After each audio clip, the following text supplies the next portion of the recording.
As the ranking member said, I want to start by recognizing the reprehensible actions committed against our colleague, Mr. Connolly from Virginia. The recent attacks against his office staff are completely out of bounds, and I condemn them in the strongest terms. I hope your staff will make a quick recovery, and we're praying for them and wishing them the best. Now to the topic at hand. We are facing a drug epidemic, the likes of which we've never seen. Fentanyl is being trafficked over our southern border from Mexico. It's killing thousands of Americans and ravaging communities like the ones in my home state.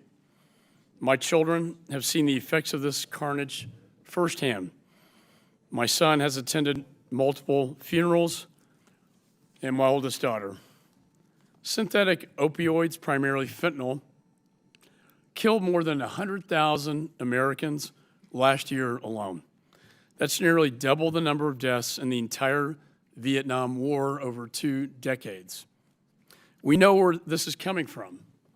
Communist China is supplying the illicit precursors that are used to produce fentanyl. The CCP is flooding Mexican ports like Manzanillo and Lázaro Cárdenas with these precursors. Once they're transported into the interior, the cartels use clandestine labs to produce these chemical weapons and then traffic fentanyl across our border. And I use that term weapon for a reason.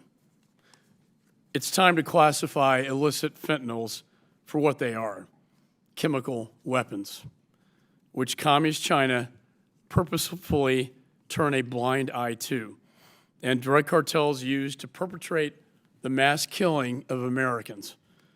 My bill today will start that process by ensuring the Secretary of State takes steps to schedule fentanyl and its precursors under the Chemical Weapons Convention. This is about putting pressure on Russia, where in 2002, security forces used synthetic opioids and killed almost 200 people during a hostage crisis. It's also about putting pressure on China in the international forum. It's about holding them accountable.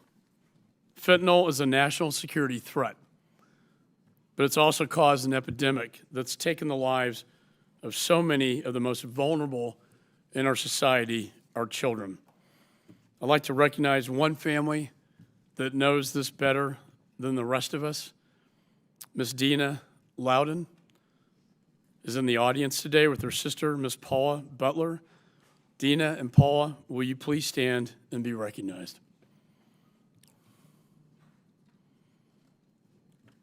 Thank you. Dina's son, Matthew, is a graduate of Montgomery County Public Schools, had a bright, promising future ahead of him. Dina has described him as her, quote, pride and joy, a great son, brother, a friend who often put the needs of others before his own. In 2020, Matthew had just turned 21 years old when he took what he thought was Percocet. It was not what he thought it was. It was fentanyl, and he tragically passed away. He simply didn't wake up.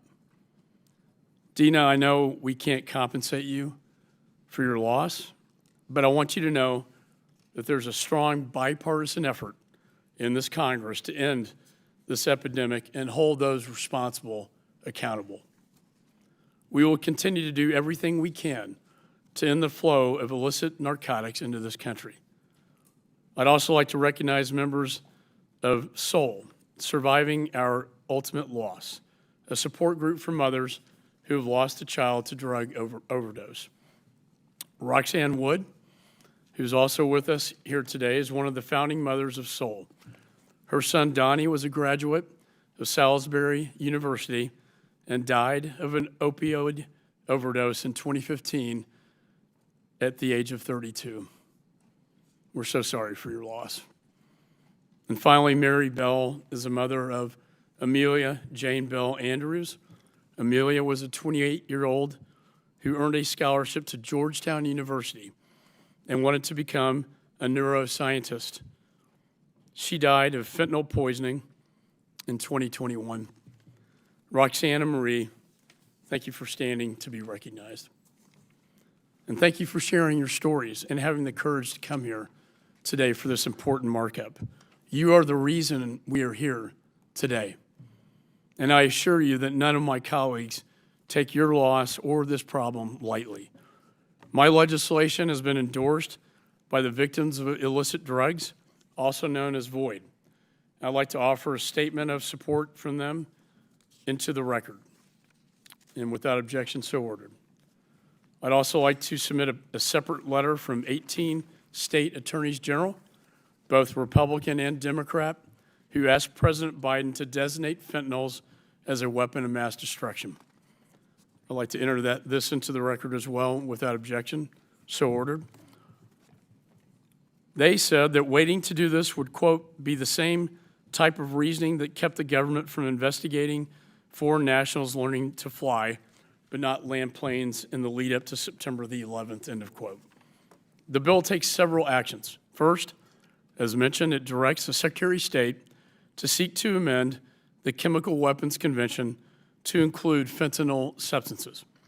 By adding these chemicals to the treaty, we are not calling for all precursors to be banned outright, but rather ensuring that they receive a heightened level of scrutiny because they can be incredibly dangerous. This bill also assists the Mexican government in disrupting the fentanyl supply chain by authorizing certain law enforcement programs and requiring strict accounting on the effectiveness of them. Lastly, the legislation also provides for the ability to sanction banks, individuals, and transnational criminal organizations complicit in the trafficking of this chemical weapon. This is a generational crisis that requires bold action and thinking outside the box. So that's what we're doing.